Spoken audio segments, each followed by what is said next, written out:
Welcome to Non-Obvious. Okay, thank you. All right, so we're very excited to have Francis Gurry, one of the all-time all-stars in IP, with us. And it should be very interesting. And my one concern is there's so many things that would be relevant and that he's done. And I want to ask him about current affairs, past affairs. I just hope we have enough time. But starting off, Francis, what country are you from? Hugh, I am from Australia, and let me say it's a great pleasure to be seeing you here and to be doing this on your world-famous program. Oh, thank you very much. Now, interestingly enough, ladies and gentlemen, you may not know this, but in IP, for many years, it was the people from Australia who were basically running the show. You had Bill Cornish, you had Lahore. Jim Lahore, yeah. And so I'm talking about in the UK specifically, and they were fantastic and really knew what they were talking about and got IP and copyright and off on a good start. So, all right, you were born in Australia. Tell us a little bit about your life as growing up in Australia. Well, look, that's a direction I was not expecting, Hugh, but always with you, it's nice to have these little surprises. Well, I'm, of course, a very old creature now, and I grew up, so I was born in actually a working class suburb of the city of Melbourne. My father was a general practitioner. I was one of 7 children, you know, great tribe. Well, the Australia that I grew up in the 1950s as a child, because I was born in 51, and at the beginning of the 60s was a very different place from the one it is now. It was monochrome, monocultural, yes, there was post-war immigration that was starting to come in, mainly from the Mediterranean basin. You know, it went all around the Mediterranean basin, starting with Italy and then Greece and then what was Yugoslavia and so on. And of course, these days, if you go to Australia, it's a very different place. It's you know, nearly 8 to 10% of the population is Asian in origin. 2/3 of the country, either they or their parents were born outside of Australia. Wow. And almost 1/3, about 29-30% of the population was born outside of Australia. This has done nothing but good for the country. It's a much more interesting place. And so it's a very different place from the one that I grew up in. And even I came to Geneva in 1985, you see, and from the city from which I come, Melbourne, was then, you know, approaching 2 million population. Now it's about 5.5 million. So I always say that Melbourne hasn't stopped improving since I left it, you know. Okay. So no desire to go back on retirement to Australia? Well, look, you do these things to yourself, you know. I don't know about you, but I would not have any pretense of saying that my life has in any way been planned. It's happened. And I originally came to Geneva for 2 years or so. Well, it's 35 now. But in between time, I've been fortunate to have children who have grown up here. For them, this is what they recognise as home. They have an Australian heritage. They have a French heritage from their mother. And those are extremely important, but this is where they've grown up. So now, you know, my children are basically here. I do have one daughter in Oslo who's working there, but she basically is Geneva-based. So, yeah, I'll stay here, but of course I keep contact with Australia. I have 5 brothers and 1 sister in Australia. All right. So you've just retired. No, not yet. Not retired. You no longer are. Well, no, I still am until 30 September. I was going to say until whatever. So is this going to be your whole life is around, 35 years or something in the IPO? Now you're sort of creating a new path. Is that exciting? Is it, oh, I have to do this or what? No, I'm looking forward to this transition with great enthusiasm, because of course, as you know, being a civil servant or an international civil servant, you're constrained in certain ways. You can't say exactly what you think all the time, because that's not your role. People are not necessarily interested in the Director General's personal view about something. They're interested in the Director General facilitating an international discussion in which there's a great diversity of opinions, as well as managing. We have an important management task with the various systems that we run. So now I will feel a liberation in being able to express my own personal thoughts in a much more forthright manner. So I'm really looking forward to that. I'm also looking forward to doing different things, I'm going to do, that's, we can talk about that, but it's, I'll do a little bit of teaching, I'll do a little bit of consulting, I'll do, a few things, maybe a little dispute resolution. I'm full of enthusiasm at the prospect. Plus, Francis, my guess is you're going to make a fortune. Hugh. Well, whatever. I'm not sure this is going to be the case, but this would be good, yes. But who would not want? No, I'm just thinking. I'm a client somewhere. Who would not want, to bring on Francis Gurry? So I think you're going to have people pounding on your door. All right. So nobody knows this, but the WIPO is really a agency of the United Nations. That's how it started. I think everyone thinks of it as completely independent, not technically, but the world thinks of it, because you are independent. You really were not beholden to what the United States was telling you to do or whatever as the WIPO, were you? No, look, first, we predate the UN. So the origins of this organization go back to the 1880s. And that, that's one track in itself that I think is quite interesting. Because if you go to the 19th century, you had 4 international organizations that were founded, and I'll give you their current names. So their names have changed over time. And in chronological order, it was the International Telecommunication Union, that was the telegraph, the World Meteorological Organization, the Universal Postal Union, and WIPO. Now, 2 things that are interesting about that, I think. One, that intellectual property at the end of the 19th century had an international significance which was sufficiently important to build an international organization, and on the same level as, exchange of meteorological data to make weather services work, postal services fundamental, and the telegraph. So where they were constructing a worldwide telegraph, of course, not the ITU, but a member state, the UK at the beginning, and the US, extremely important. Now, that's one interesting thing. So, when we tend to think now that intellectual property has assumed a very important position, it did have it in some respects already in the 19th century. The second interesting thing is that those 4 agencies still exist and arguably, at least I would argue, are still doing a good job in their respective field.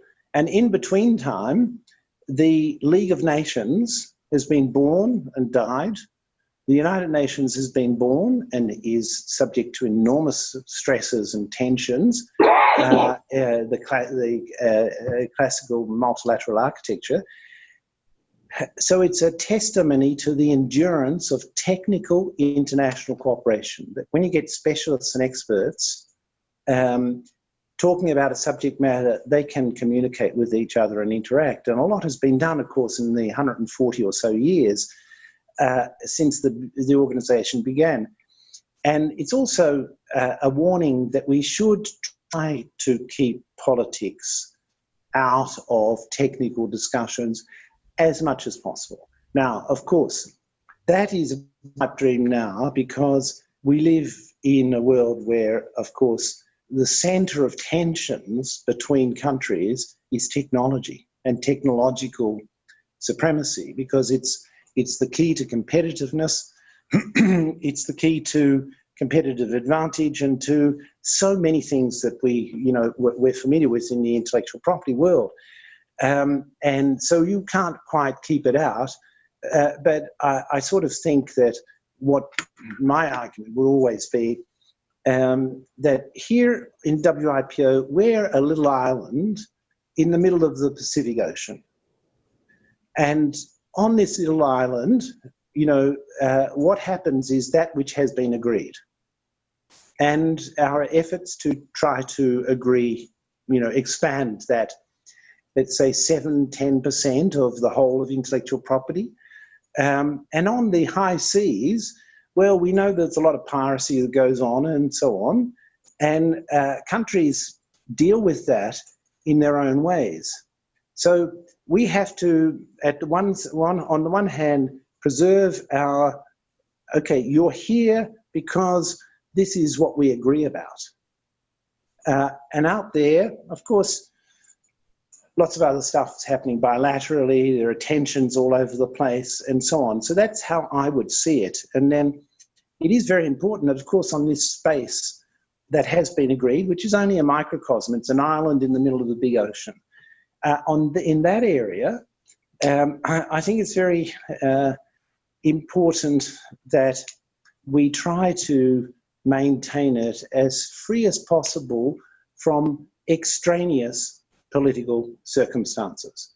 Now, extraneous political circumstances are different from those political circumstances that might be directly related to intellectual property or technology or, extraneous. So if someone is at war for completely, other reasons, I don't think that should be coming into our sphere, if possible. What about, all right, so we have almost cold, maybe a hot war to some extent in technology, and you have China, you have Russia, the US, all sorts of things going on, which certainly make it difficult for them to agree. The United States didn't go with TPP when they should have, but the whole thing is a mess. But take that away, you still have developing countries and a development agenda.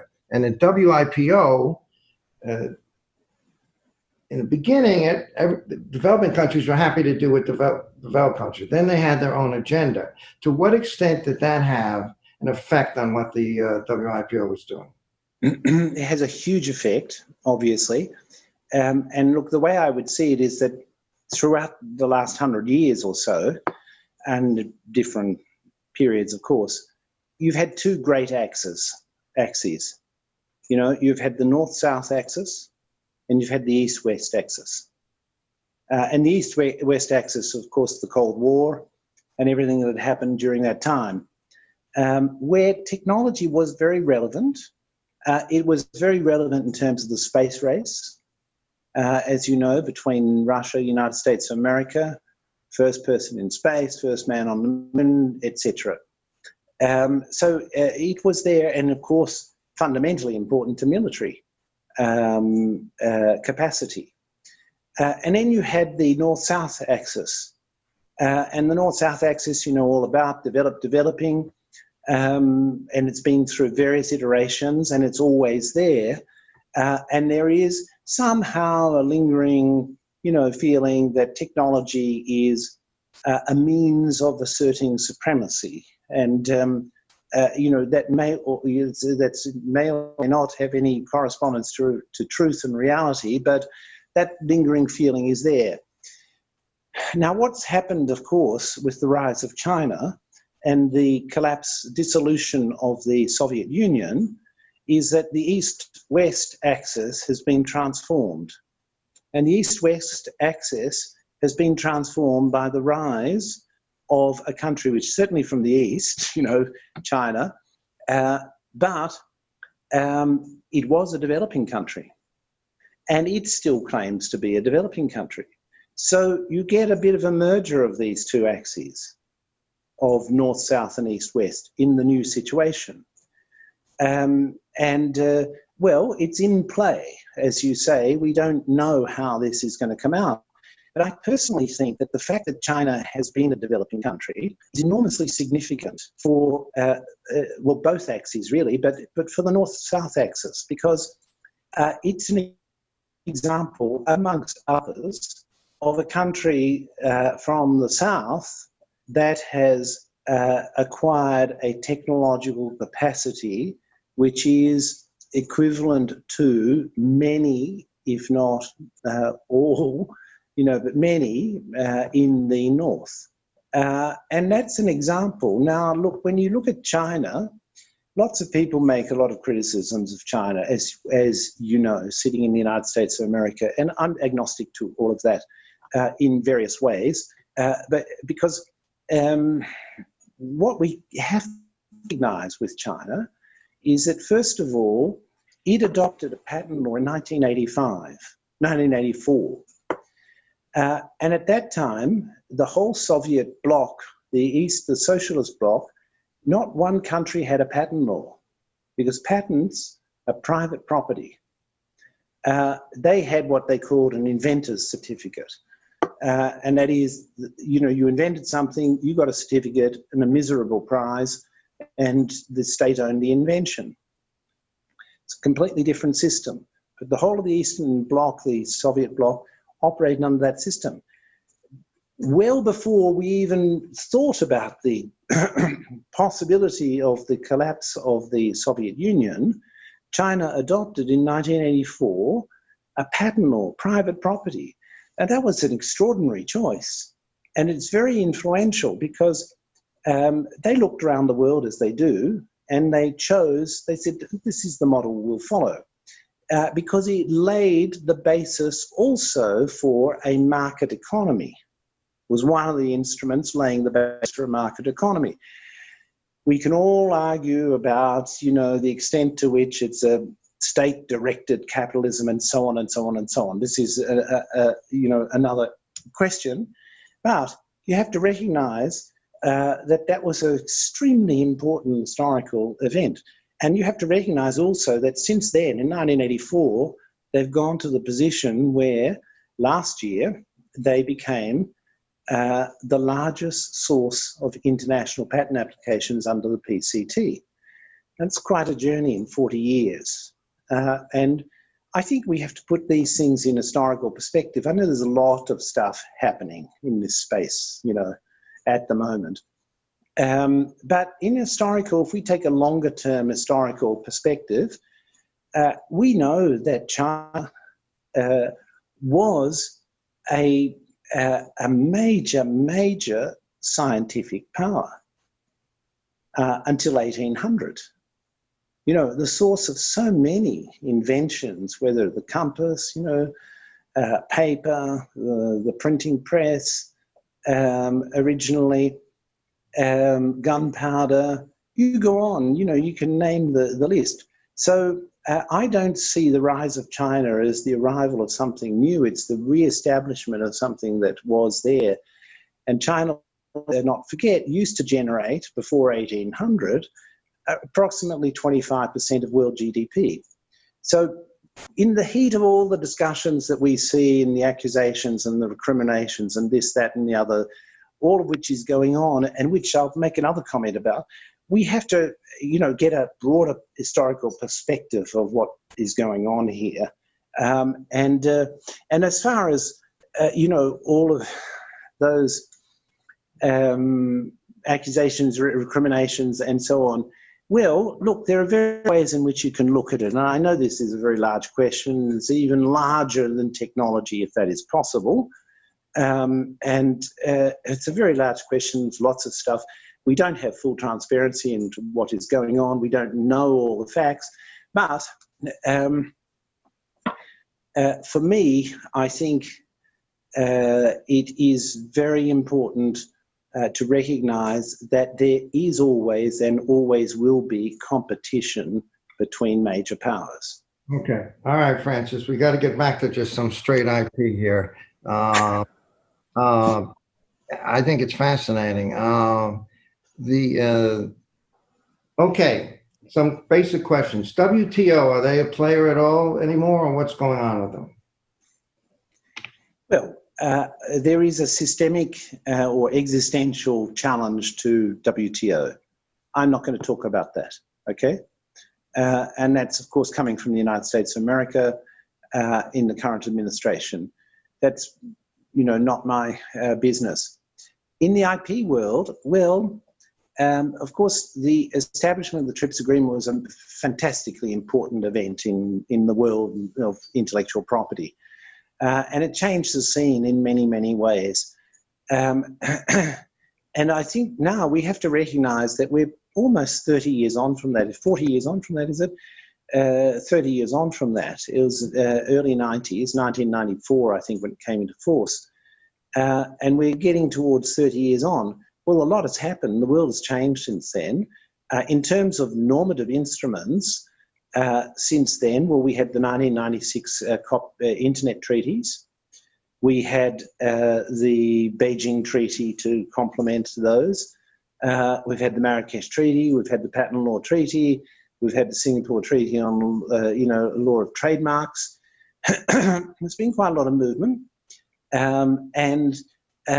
What WTO has never had is the system, operational systems that we have with the PCT, Madrid, the Hague Agreement, Arbitration Centre. They have only been a negotiating forum. Now, for good or bad reasons, whatever, negotiating as a negotiating forum, it's rather frozen at the moment. So if there is any action, it tends to be in WIPO.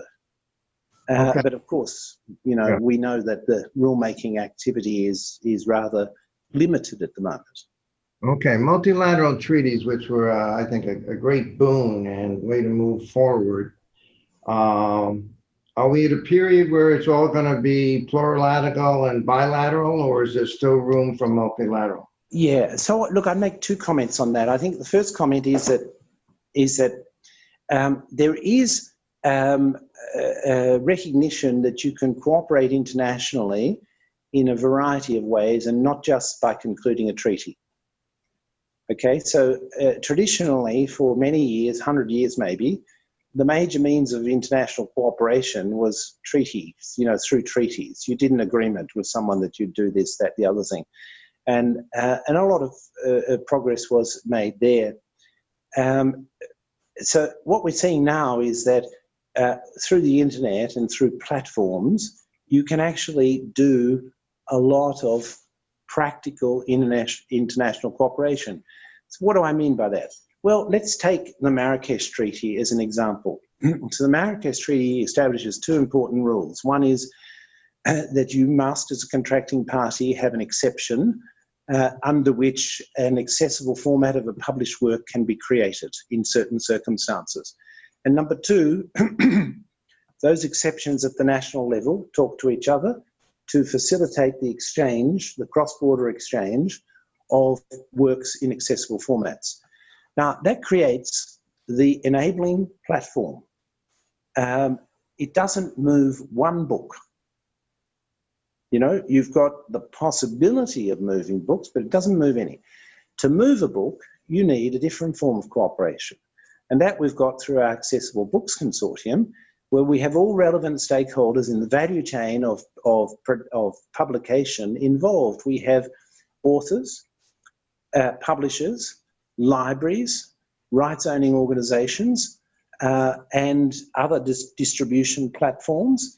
And we have, of course, the World Blind Union and various blind associations involved. So what they have come together, and under our auspices, And we now have a repertoire of over 600,000 titles in accessible formats in over 90 languages. And the average municipal library has about 30,000 titles in it. So this is a fantastic thing, and they're available for free exchange under the Marrakesh enabling platform amongst the contracting parties in the Marrakesh. So with the development of technology, essentially, we have been able, I think, to see that forms of international cooperation now are more complex, and they're not just treaty-based. Now, all of that said, and I could give you other examples, but all of that said, let's also recognise that, in my view at any rate, there is an essential role for treaties that establish rules, and maybe you don't need 100,000 treaties, but you need some, and I think maybe we need to give more thought to what really is needed at the international level. In the 19th century, they said, what's needed at the international level is a priority period for, for designs and patents and trademarks, and what is needed is national treatment, and what is needed is the publication, simultaneous publication. Once you publish in one burn country, you publish in all. And they were framework rules. Now, it's not necessary to do at the international level absolutely everything. There are other levels that might be relevant, and you needn't go into such great detail at the international level. But you do need some rules. And it's a very worrying thing that we're now at a stage where the capacity of the international community to develop new rules is exceptionally limited. Okay. Let me ask you a little more, some other specific things. The Unitary Patent System and the Unitary Patent Court, are those viable? Is Brexit messing it up? Is Germany messing it up? What's going on with that? Well, I'm not a great specialist there. And it's European business. Of course, Brexit was a potentially great threat, but I think, in my understanding, the British did the right thing. They ratified the convention to enable it to come into force, with the intention that they would, go their own way afterwards. Now, Germany has, of course, through their court decision, invalidated really the whole process. It's a big challenge. I don't know, I'm not a specialist in this area, and I don't know how they're going to get out of it, what's going to happen, what the evolution will be. But it's a big challenge, obviously, for European integration and the way in which Europeans, the path forward for Europe, which is obviously one of the great geopolitical questions that's out there at the moment. And this is another example, if you like, of an expression of the tension that they are feeling within Europe in creating the European whatever, idea, expressing the European idea. Okay. So, it's interesting about Germany. European Union has a rule that every EU law is superior to member state law, but Germany Constitutional Court still thinks it can declare an EU law or decision unconstitutional in Germany, and nobody says boo to them. Why doesn't someone just shake them and say, what on earth are you thinking about? Yep. I understand where you're coming from. Yeah. Okay. All right. AI. Is that the end of all of us? It's just going to be basically watching robots, and maybe we'll be drinking tea or dying. My view is and again, I'm liberally views about things that I don't necessarily know anything about, but that's never stopped me. Look, my view is, first of all, I'm a believer that technology does not replace employment, it displaces it. So if you go back to the start of the computer revolution, as it were, Then you had a lot of expressions of concern from people. Oh God, all of the jobs will disappear and they'll all be replaced by computers. Well, some jobs have disappeared, but we've had the whole IT industry be born, and think of all the employment that's been generated through the IT industry. So it is a displacement of employment rather than a replacement of employment. Employment moves to the higher value level all the time. And I think it'll be similar with AI, personally. Okay. Now, doesn't that displacement favor the highly educated, and the lowly educated are not going to get anything, are they? Well, that's world history, isn't it? Yeah. And that's, where people seriously are trying to tackle the challenge that we call development. And let's face it, there hasn't been huge success there. We've seen Korea, we've seen Singapore, in the space of 40 years. We've seen China in the space of 40 years. But overall, there's not been huge changes. Of course, standards of living gone up everywhere. Well, I think we are seeing India,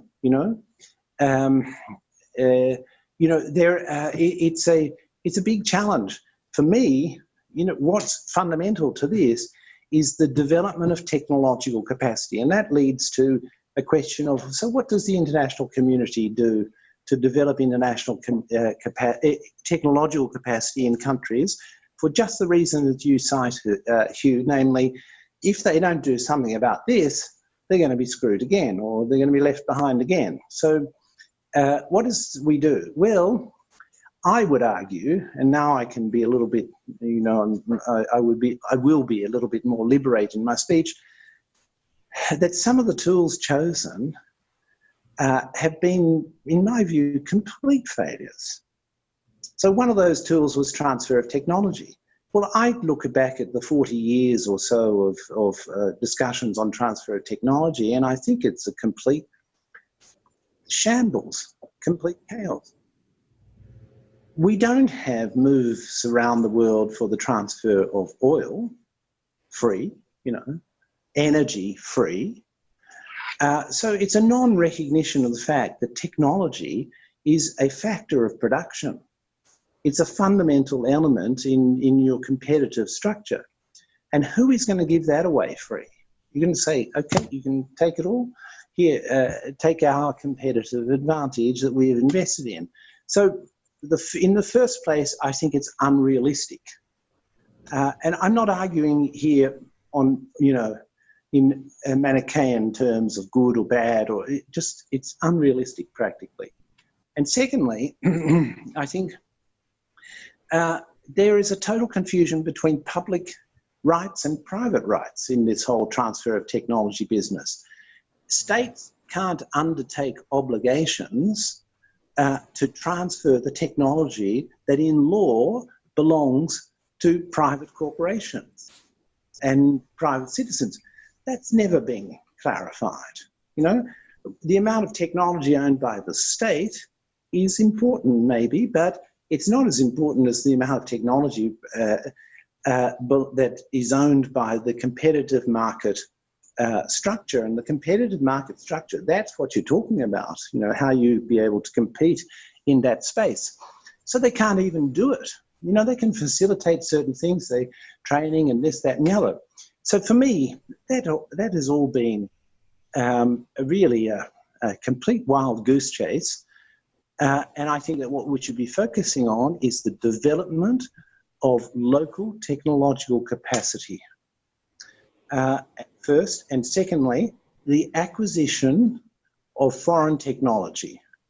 So the two elements to it. Now, the development of local technological capacity is a complicated matter. It goes from everything from the educational system to your tertiary institutions, your research institutions, to the availability of capital, capital markets, to having business sophistication. It's a very complex matter and it's a long-term task, as we've seen, because those who have done it on the fast track have taken 40 years, like Korea or Singapore or or China, with massive focus and concentration. And then the acquisition of foreign technology, well, you know, it's quite a task also. But some countries have done this. Japan did this after the Second World War, you know, in a very measured manner of acquiring. You remember they took the license on the transistor from Bell Laboratories in the 1950s. Sony did the incipient enterprise of Sony, got it going. But they did this. So these are complex questions. And to reduce them to another simplification of saying, transfer all your technology, for me, is just a pipe dream and leads to endless discussions which don't have really any meaning. Yeah, well, India, some people think India is basically saying transfer all your technology to us free because they created rules which give relatively little protection to patents and others. What do you think of that? I mean, what do you do with India? Well, you know, I'm not going to subscribe to your view, Hugh, naturally, that that's exactly what they've done. But, and it is a special case, India. You know, it's a 1.3 billion people, huge place, massive, you know, challenges in every single respect that you can think. I think that they have been very hostile to intellectual property at various stages in the last 50 years or so. I think there are changes that are occurring. You know, in the last 10 years, we've seen India, you know, join the Madrid system, join various other international treaty platforms. They haven't changed 1 centimetre on questions of health, patents and access and so on. They're still in exactly the same place. There they have a competitive interest in that they have some of the biggest generic pharmaceutical companies in the world. I think we have to look behind sometimes the rhetoric and look at what the real commercial interests are and what's going on. Of course, India is trying to advance. They're very conscious of their neighbour to the north, which has gone on a very fast track down the path. They're wanting to catch up. I think it's a very complex question, and it's a very complex country. I think that we have seen positive signs in the last 10 years. A lot of people would say not enough. Okay, let's go to some smaller issues. Plain packaging in Australia. Wonderful, because the view is it's going to reduce people smoking and getting cancer and everything else. The developing countries that grow tobacco, very upset, filed an action, I guess it was WTO or something, and they lost. What is your take on all that? Oh, my personal take is, and you know, I'm someone, as you know, who smoked. My personal, sorry? You still smoke? No, I smoked past tense. Oh, good. Yeah. So, you know, I let he who is without sin cast the first stone. I think that it's a very good thing. I think it's a very good thing that has happened. You know, there's no doubt that for me, the whole advertising world is a world that we haven't looked at in very much detail. You know, you go back to the 1960s, you had Vance Packard there with the hidden persuaders, you know, telling us that advertising is something that we have to be aware has significant social impact. And heaven knows, everything that's happened since then only reinforces that with all of the advertising to which we are subject on the internet. Huge amounts of advertising. So we know that this has an impact, and to take out, to insist on plain packaging seems, but the evidence, you know, is not out there fully, seems to have had some impact. I think it's a good thing. I think it was entirely within the rules, which has been vindicated by the WTO. Let me ask you, is this something that could be misused by countries that want to take away high brand value of foreign works coming in, and or not? Not So look, health by calling it health, but just misuse. Let me take, if I can quickly, because I talk too much, two comments. One, it's very interesting what you said. It upset developing countries who are producers of tobacco, you know. And at the same time, we have a big debate about intellectual property. Let's get off. I want to get off the back. We don't have enough time to. I agree with you.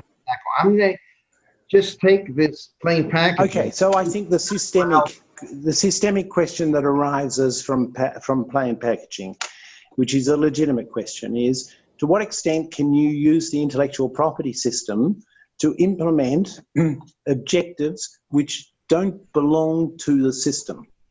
So, you know, we know the intellectual property system is there to create innovation incentives, market order for trademarks, and so on, all the classical reasons for which we have intellectual property. Now, to what extent can you use it to achieve a separate public policy? In this case, health, right? But, you know, it might be tax. It might be genetic resources, where you're saying we want a disclosure requirement, not because it's in any way going to help the evaluation of whether the invention is patentable, but because it will help us to police or have surveillance on the implementation of the CBD, the Convention on Biological Diversities, obligation of prior informed consent for taking genetic resources. Now, that's a big thing, because as intellectual property becomes more and more important in the social and economic system, the temptation to use this system that's there to achieve other public policies is going to grow. And that's the thing that causes some people to say plain packaging was not a good idea because it's got nothing to do with intellectual property. I don't happen to have subscribed to that, but that's the systemic danger. Okay, good. So France, when they stopped believing in God, started believing in geographical indications, which is a secular religion there. I view that as just a government conspiracy to control markets. I mean, Australia, I'll give you this geographical indication, you take us. And it's almost a horizontal restraint of trade. You can't even say we're better than or something else. I guess that's not going anywhere, but isn't that a little bit ridiculous? Well, I think it's a question of degree. You know, I do not have any objections whatsoever to the notion of a title, intellectual property title, geographical indication, going to the producers of a product that owes its special characteristics to the attributes to the characteristics of the geography, including the human factors involved. I have no problems with that. I think it's a perfectly reasonable thing. Then it's a question of how far you go with that. You know, so when you say, you know, you can't use the colour tawny, or you can't use this, or and so on and so on, then we're at the limits that we're always at in intellectual property of, you know, where is the balance in the system? So I think GIs are perfectly legitimate, but it's a question of being balanced about it. Okay. Traditional knowledge, which you don't hear too much about, but it was a way of developing countries who have developed this stuff and are able to protect it, even though it doesn't fit into the normal IP rules, which I actually think that's something we should do. If biotech companies are going into this place and getting a solution as a result of what these people put together, I think there should be some protection. But what do you think on this? Look, I'm in your camp, Hugh. But it is complex. Now, basically you have two completely different systems. You have one system based on contract and property, the Western system, and you have another system based on kinship and custodianship, two different concepts. And you can't reconcile those systems. They're two completely different systems evolving from different human evolution and social evolution. What you can do is manage the interface between the two systems.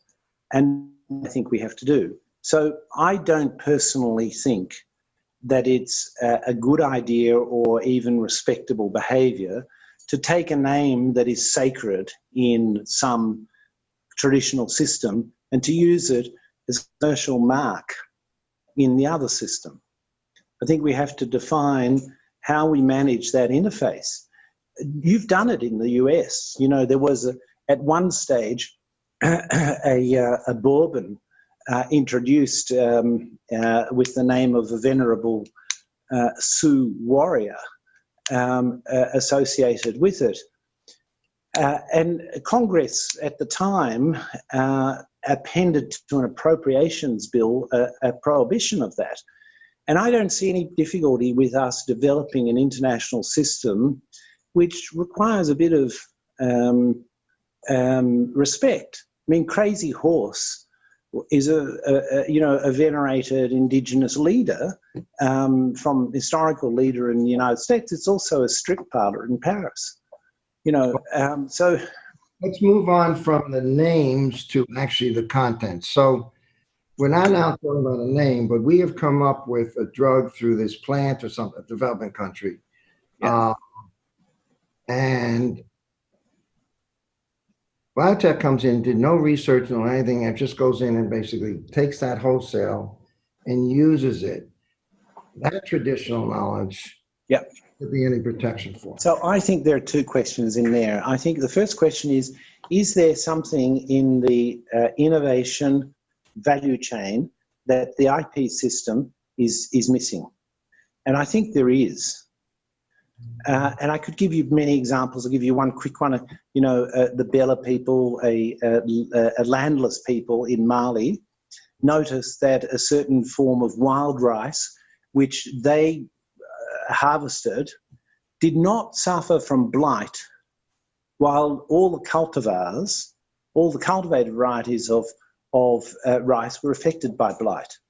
Now, to cut a long story short, an Indian scientist actually bred that genetic resistance into a variety, and a scientist at the University of California, San Diego, isolated the gene responsible for that. Now, and by the way, she behaved in an incredibly honourable way in trying to, you know, get some value back to the Bela people. But the point is this, that are we going to reward the original empirical observation that this variety of rice, wild rice, is not affected by blight when others are? I think that's a scientific observation, that's a scientific method, and I think there is a missing piece in the coverage of the intellectual property system of innovative activity for certain forms of traditional knowledge. Now, again, it's a question of balance. You know, you can't go overboard about this. You have to identify them. And the second question in there is genetic resources, and which are physical property. They're not intellectual property, genetic resources. And they're governed by a regime, you know, the CBD, by the FAO's International Treaty. And those physical resources are, you know, subject to certain rules. And in our area, the question is whether there should be a compulsory disclosure obligation to say where what the origin of the genetic resources are. We've been going so long for that question that you know, the risk is that synthetic biology will bypass this question. Okay. Okay, ACTA. Anti-Counterfeiting Trade Agreement Act was going to pass. A similar law was going to pass in the United States. Social media just went crazy, and the people in the Parliament or in Congress too many people, those are voters. I'm going to get killed for this vote. So basically what a lot of people thought, in fact, in Congress, everyone had agreed they were going to pass it before this happened. Yeah. Is that social media now going to be something which is whoever wants to stop something can use it, perhaps inappropriately? Yeah, it's a great example. ACTA and SOPA were really watershed moments, I think, because as you say, you had bipartisan support in Congress for something that ended up being stopped by this huge social media campaign. Well, look, I think we're living with new realities and we're getting used to them. And we're pondering the question of, which is not a very popular question in the United States of America, of quote, regulation, unquote, you know. And I personally, as an external party to the United States of America, would think that this is a big challenge for the United States of America, because there's a lot of new activity out there, and Americans, if I can make a really broad generalization, they don't like regulation too much. You know, they believe, they have an article of faith in the market's capacity to be able to regulate problems.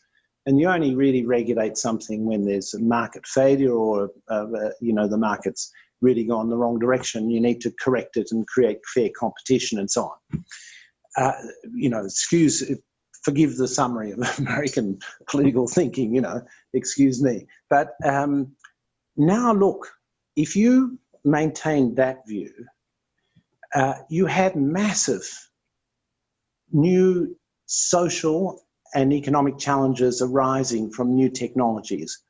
You've named one, this capacity to mobilize people all around the world in favor or against a certain position. And to what extent does that affect our fundamental institutions of democracy? And that's a huge question, you know, and to what extent in all of that is the information credible, authentic, or has integrity? The fake news problem. And that's a fantastically complex problem, you know, I think. And it's got lots of implications for intellectual property. I mean, one example of the implication is deep fakes. You know, I am told that you can make a film using a character who is deceased. And in fact, it happened in Star Wars with Carrie Fisher, I think, for a part of the film, on the basis of deep fake technology reconstructing. And we've all seen the deep fake speech of President Obama when he's, you know, looks perfectly credible and it's not making it. Now, for intellectual property, who owns the performance? You know, and can you do that? Can you take someone's performance, past performances, and make a new performance out of them? Do you require permission? You know, these are huge questions. So I think that here we are at a moment where, you know, technology is way out ahead of regulation, you know, to use a general term. And if the US adopts its traditional approach, I'm not sure it will, but if it did, then you're going to find that other countries start making, or regions start making, rules that are going to bind the US de facto. And I think the example of that is the GDPR, General Data Protection Regulation. So the Europeans got in there and they made this. Now, because it's such a sizable market that everyone wants to be in, everyone had to adapt their systems to the European Union's GDPR. And once you do that, well, you might as well adapt your system for the world, because so it becomes the de facto world rule. So here I think we've got a question for new technologies of regulatory competition that we're going to see between the blocks, you know, between the United States, between Europe, between China, Japan to some extent. All right, the one problem with the idea that we want the marketplace to do, the marketplace requires property. So if you remove the property, you don't have a marketplace, you just have everyone taking. Look, I quite agree with you. You know, that's my view anyway, you know, and I think that's been the case since Neolithic times. Yeah. All right. So net exporting countries, net importing countries. I think there used to be a view, I had the view, is that affected what the country felt about net IP exporting, net IP importing. It would affect how the country, like the Netherlands is net importing, and they're less protective of IP in the European Union and others. Is that any sort of indication what's going on? I'm going to make a controversial comment here. I think it's not a good indicator. You know, and I tell you why. I mean, a lot of countries India used to say frequently, you know, 80% of our patents are foreign. You know, our patent applications are foreign. And my answer to that, by the way, it's the same for us, 90% Australia, 90% Canada, you know, it's not like it's just developing countries. My answer to that is, well, that's normal, you know, because what you are doing with that statistic is measuring your domestic capacity against the whole of the rest of the world. So it's pretty normal that your people are generating only 10% or 20% of the patent applications as against 90% in the rest of the world. So I don't think it's a good indicator of anything. There is only, we know that the only countries that have, you know, a surplus of domestic applications over foreign applications are the United States, which hovers, you know, around the 50%, China, which has a huge domestic, you know, number of applications, Japan, and Sweden from time to time. So, you know, we're all in the same basket here of, you know, measuring one state's capacity against the rest of the world. Okay. By the way, that China idea that has the most applications, they actually pay people to apply for a patent. So that skewers that a little bit. But okay, arbitration. Is that, in terms of the future of IP litigation, are more people going to go to arbitration and less people, because it's generally less? Look, mediation, yes, more than arbitration, I would say. But let's face it, we're dealing with competition here. And in certain cases, the aim of one of the litigants is going to be to crush the other party and preferably to push them out of the market. Now, you may find that a reprehensible aim, but that is how, you know, some corporations view competition. And in those circumstances, if they have the resources, I'm pretty sure they're not going to go to arbitration or mediation.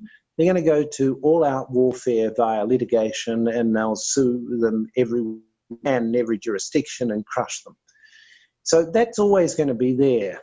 But then you have people who might say rationally, you know, well, we've got multi-jurisdictional litigation here, and it doesn't make sense for us to spend all this money on litigation over essentially the same matter in 10 different countries, Apple, Samsung, you know, or 20 different countries. So let's agree to choose a single procedure that we'll manage, and we'll agree that regulates the question between us only for the world. And even more sensible is the possibility of sitting down now and having a mediation, a facilitated negotiation. And that's very interesting because, you know, on the whole, and it's very broad figures, but on the whole, mediation is producing 80% settlements, something like this. Now, if you look at, I think, statistics in many litigation systems, particularly discovery systems, then about 80% are settled before they get to trial. And why? Because, well, discovery has thrown up, you know, a sufficient amount of information for people to be able to evaluate their positions in a much better manner, a much more rational manner. Mediation is doing the same by a different process. Okay. Pandemic. What effect, if any, will that have on IP licensing, litigation, whatever in the future? Well, lots, I think, you know. I think we're at a very early stage in being able to understand the profound impacts, social and economic impacts that the pandemic is having. But one of the major questions, of course, to surface immediately was access. In my view, people put the cart before the horse. I think there's a question of sequencing here. So everyone's out there yabbering on about access. What is there to have access to? There's no vaccine, and there is no effective and approved therapeutic.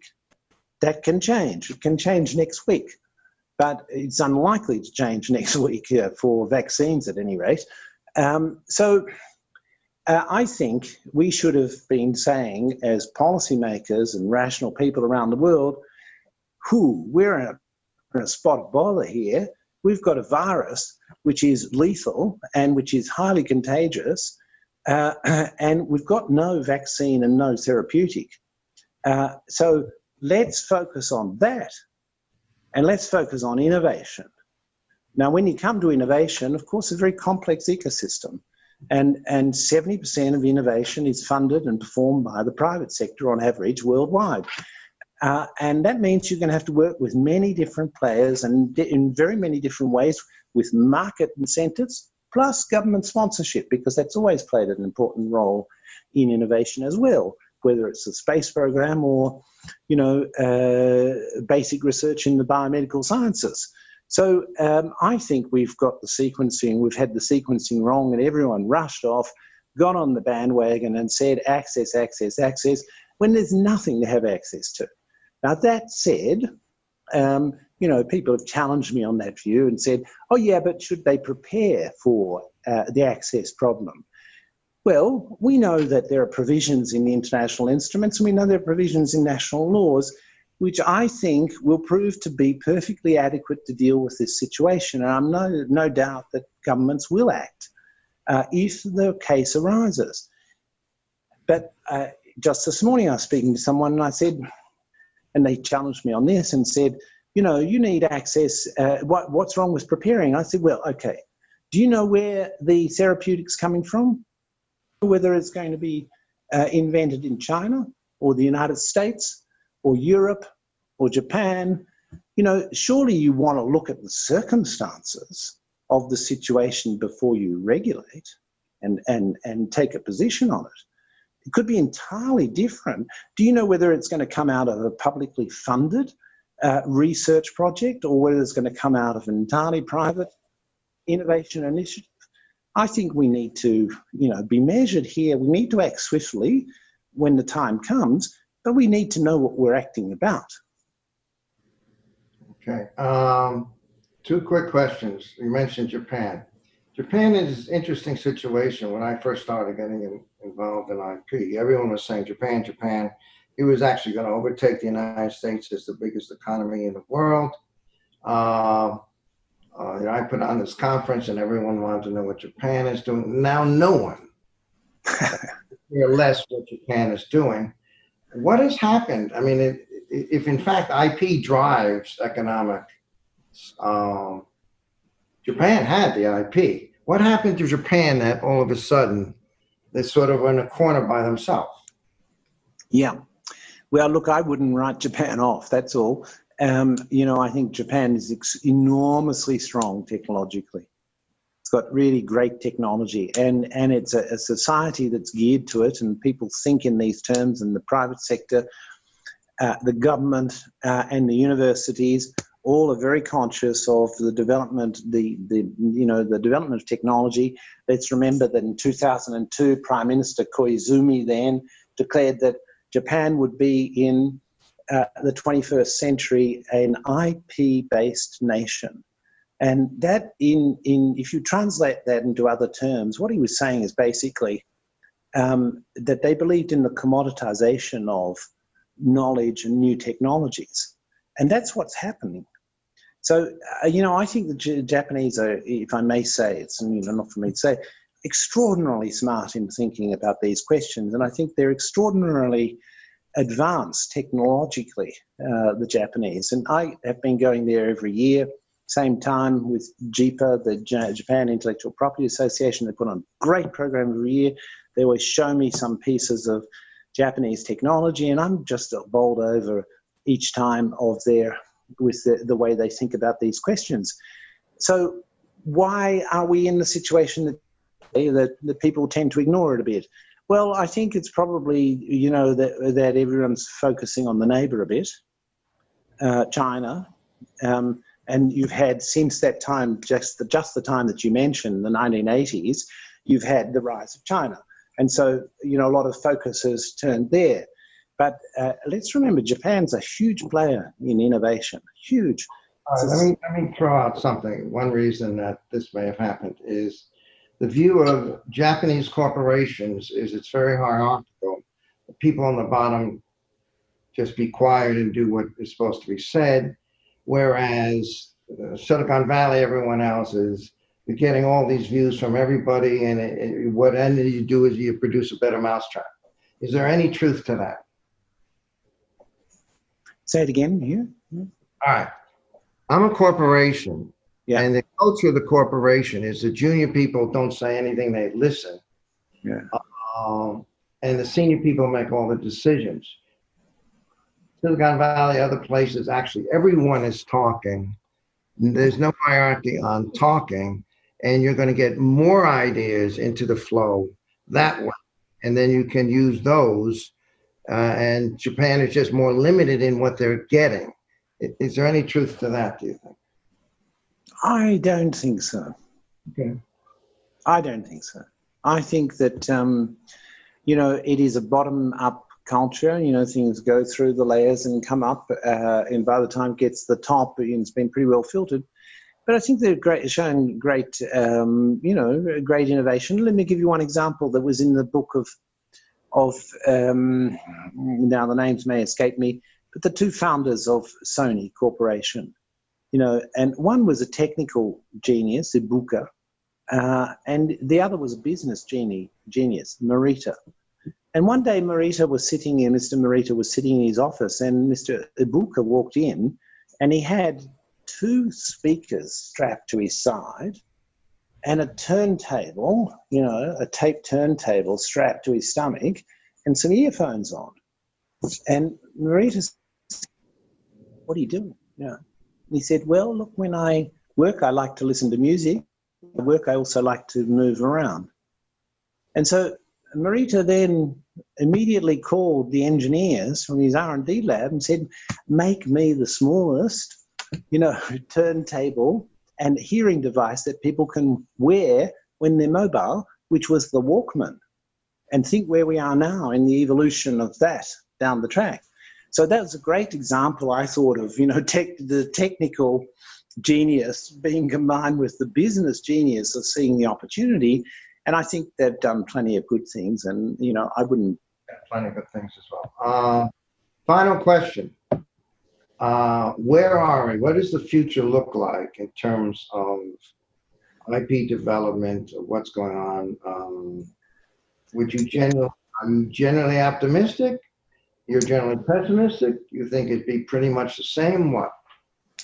I'm generally optimistic because I am generally optimistic in most things, in all things. But look, I think what we're seeing is, there are some views out there.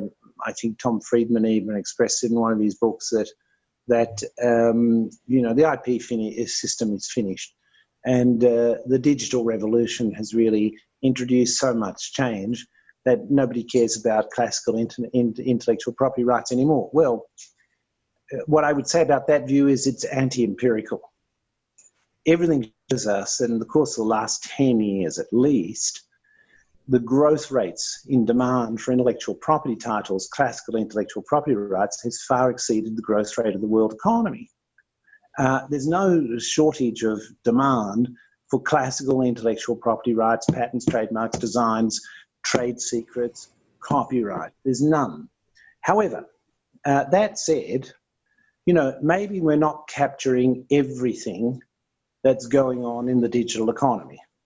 You know, maybe we can capture a lot with the classical system, which was basically built for industrial technology, but maybe there are layers. And, you know, the salient example for me is data. And I think, you know, there are a lot of fundamental proprietary questions about data and its utilization and it's a fundamental importance in the digital economy. So I see it rather as that we may be adding layers of intellectual property rights rather than saying, oh, the old system, it's redundant and we'll throw it out. It's not. It's, you know, we're getting new questions which may require new approaches.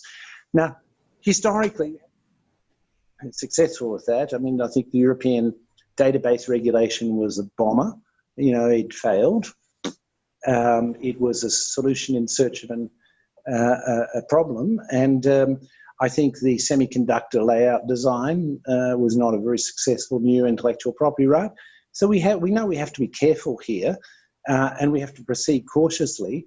But my biggest worry, my biggest worry would be, do we have the capacity as an international community to address these questions which are preeminently international, at least one part of them, if we're going to work as an integrated, interconnected digital world economy, which it is?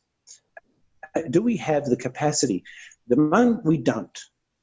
Now, why, that's, you know, subject for another of your podcasts, Hugh, but it's a huge question, and I think it's a mistake to regard it in a simplistic manner of saying it's one country, one person, or one administration. It's not. It's much broader than that. And there are a lot of elements and dimensions to it, which is for another time. But that's the challenge. We don't have the international capacity to move at the moment, and we need it. Okay. Well, this has been fantastic, Francis. Thanks so much. I've really enjoyed it, and it's maybe we'll have another one sometime. There seem to be a lot of issues we haven't hit. By the way, on that last question, is that particular leader will not be reelected, and in fact, I think he may not even be in office at that time. That's how bad things are starting to go. But that's just between you and me. We don't want that. That's right. No comment. But thanks so much. And I'll just tell the audience, I've known Francis, I don't know, 40, 35 years. 19 years or whatever. I was always tremendously impressed with him, both in terms of his intellect, how he applied things, and what a great guy he is. So thank you so much for being part of the podcast. I very much appreciate it. Hugh, my great pleasure. It's great to see you. You're a wonderful, trusted friend. So I'm delighted to have been able to have this opportunity to talk to you. Okay, thank you.